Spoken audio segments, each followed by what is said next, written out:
आजचा व्हिडिओ माझ्यासाठी खरंच खूप खास आहे. कारण माझ्या चॅनेलवरील हा पहिलाच व्हिडिओ आहे.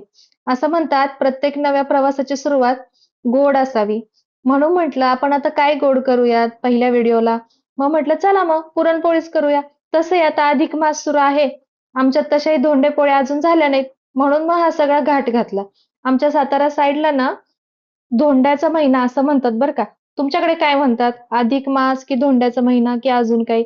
नक्की कमेंट करून सांगा.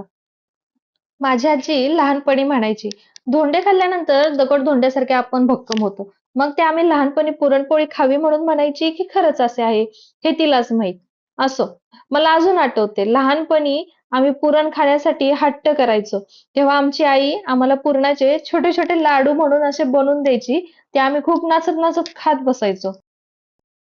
इथं मी एकदम मऊसूत खमंग असं पुरण बनवून घेतलं. बघा किती मऊ असा गोळा झालाय पुरणाचा. आता पुरणपोळी म्हटलं की कटाची आमटी तर हवीच. मग काय?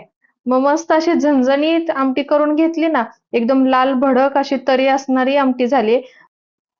आता आम्ही सातारकर म्हटल्यावर काय विषयच नाही. आम्हाला तरीशिवाय तर कुठलीच भाजी गोड लागत नाही.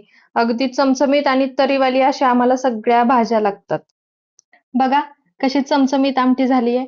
आमच्या घरात तर जास्त करून सगळ्यांना भात आमटीच आवडते. एखादीच पोळी कोणी खाल्ली तर खातं, त्याच्यापेक्षा जास्त नाही. आता म्हटलं चला धोंडे पण करून घेऊया. आमच्या इथे याला धोंडे म्हणतात. धोंडे म्हणजे कणकीमध्ये कणकीचे छोटे छोटे गोळे करून त्याच्यामध्ये पुरण भरायचं.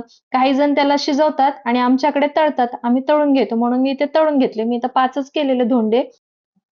पुरणपोळी म्हटलं की मला एक म्हण आठवते. पोरगीला बघावी होटात आणि पोळीला बघावी काटात. म्हणजे कसं पोळी फुगली तर ती बाई सुगरण. नाहीतर पोळी नाही फुगली तर तुला बाई पोळ्याच येत नाहीत. अशा म्हणणाऱ्या लेडीज आपण. काही जण तेलावरती पोळ्या करतात. पण आमच्या इकडे माझी आई पहिल्यापासून पिठावरतीच पोळ्या लाटते. तशीच मी पण शिकले. त्यामुळे मी पण पिठावरतीच पोळ्या करते. पण तेलावरच्या पोळ्या सुद्धा अगदी मऊ आणि खूप छान असतात बरं का. किचनवरच मी पोळ्या लाटते म्हणून आता तुम्ही नावं ठेवू नका बरं का. मी किचन स्वच्छ धुवून पुसून घेते आणि नंतरच त्याच्यावर पोळी, चपाती, भाकरी जे काय असेल ते करते. काय मग? जमली की नाही मला पोळी? नक्की कमेंट करून सांगा. आणि आजचा व्हिडिओ तुम्हाला कसा वाटला हे सुद्धा नक्की कमेंट करून सांगा.